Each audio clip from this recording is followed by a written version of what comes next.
چور کی داڑھی میں تنکا محاورہ کیسے بنا؟ دوستو، آج میں آپ کو اس کی حقیقت بتاؤں گا۔ ایک مرتبہ اکبر بادشاہ کی انگوٹھی کہیں کھو گئی۔ اکبر بڑا پریشان ہوا کیونکہ یہ اس کے باپ کا تحفہ اور نشانی تھی۔ جب بیربل دربار میں پہنچا تو اکبر نے سارا ماجرا اس کو سنایا اور اس سے کہا کہ تم بہت سیانے بنتے ہو، اب ذرا ہماری انگوٹھی ڈھونڈ کر دکھاؤ۔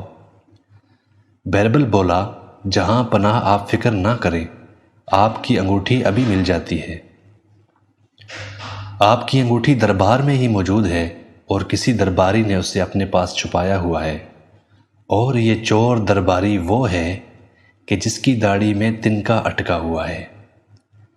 جس درباری کے پاس انگوٹھی تھی وہ خوفزدہ ہو گیا اور غیر ارادی طور پر اس کا ہاتھ اپنی داڑھی کی طرف اٹھ گیا۔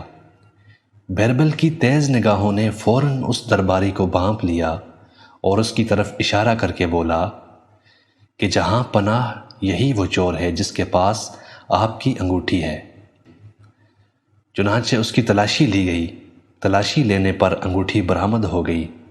اکبر بادشاہ بڑا حیران ہوا کہ بھلا بیربل کو چور کا پتہ کیسے چلا۔ اس لیے مشہور ہو گیا کہ چور کی داڑھی میں تنکا، یعنی کہ مجرم کا ضمیر ہمیشہ خوف زدہ ہوتا ہے۔